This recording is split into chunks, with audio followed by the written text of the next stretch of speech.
Hey guys, welcome back to Andy's Dinosaur Reviews.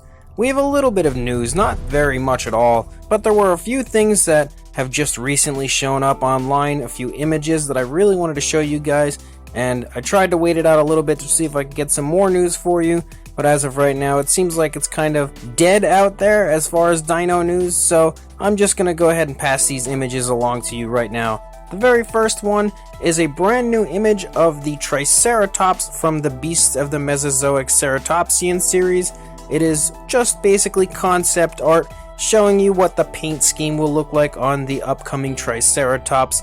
I personally think it looks really nice, and again will be another very realistic paint scheme, but in a flashy way, as this seems to be the running theme behind all of these Ceratopsians.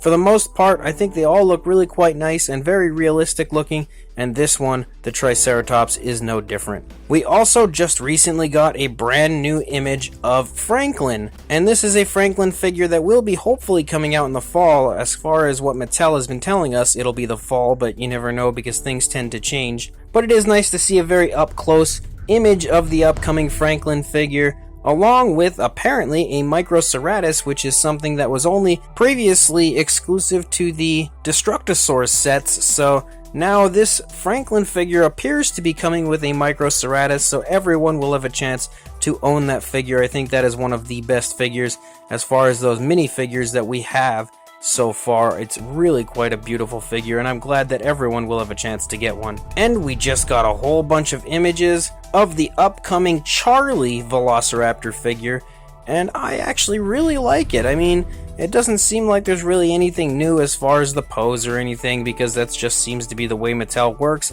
They don't like to give us brand new sculpts for each raptor. I don't know why. I personally would love to have new sculpts for everything, but they continue to just recycle the same sculpts over and over again.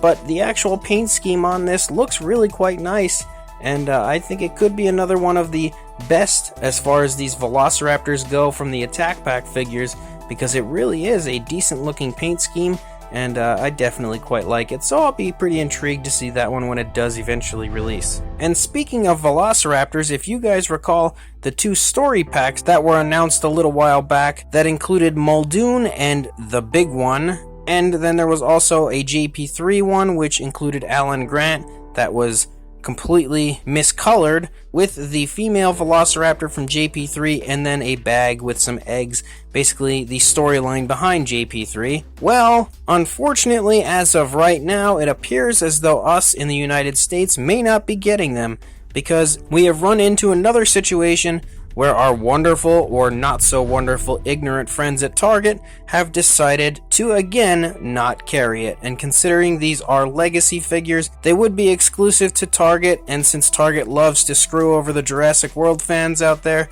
they are apparently not going to carry these story packs, so we will not be getting them. At least that's the word on the street right now. Things can always change, and I will keep my fingers crossed they will, but considering I had this same mentality behind the Spinosaurus, and that very briefly had an appearance on Target, I will not be holding my breath, and I don't think we'll be getting them. So if you have a chance to order them from somewhere else that does actually end up getting them, I would go ahead and jump on that just in case we don't end up getting them here in the United States. Me personally, it's not a huge loss for me, because the big one package with Muldoon honestly looks like they're just a straight up repack, and the JP3 one, I'm not a huge fan honestly of the paint scheme of the female Velociraptor. I don't really think it looks that great. I mean, I would definitely buy it if it were available, but I'm not going to spend a ridiculous amount of money on it. Not to mention Alan is not even colored correctly, so that's another downside for me as far as that set goes. But again, if they do end up becoming available in the United States, or I can get one for fairly cheap, I will probably pick it up. It's just not something I'm going to search out like the Destructosaurus. We also did get some brand new images of the upcoming Quetzalcoatlus, and again confirming that it is absolutely beautiful looking. I cannot wait for this figure, I truly can't. I do see a whole lot of ugly looking seams all over these images. There's like a bad seam that runs down the top of the neck, and a bad seam that kind of runs the side of the body, so hopefully that's something that won't show up on the actual factory releases. but the overall sculpting and detail and the paint and everything on the upcoming Quetzalcoatlus look fantastic, and I personally am really excited for this figure. We also just got an image of a whole bunch of Mattel employees, and as you can see right in the front of the big group, you can see someone having a Brachiosaurus there completely in hand, and this gives you a very good idea of the sheer immense size of this Brachiosaurus. We all knew it would be quite huge, but man, that thing is just absolutely massive.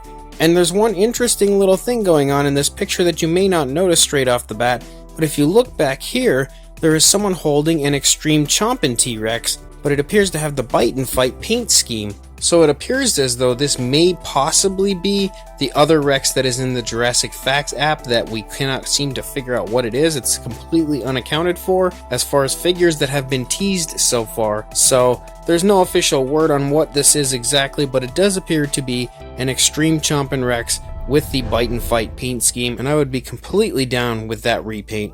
And in even more interesting news, and actually the final bit of news I have for you today, we just found out that we will be also getting a Savage Strike Plesiosaurus to go with the battle damage one that we still have not even seen here in the United States yet, but Mattel has announced that they will in fact be releasing a Savage Strike version, and it was, I believe, announced by Collect Jurassic were the ones that gave us this news, along with these images here of the upcoming Savage Strike version. So that's all the news I have for you guys as of right now. Again, as always, if more news comes my way, I'll send it your way. Until then, please like, comment, and subscribe, and I will see you in the next video. Thanks for watching.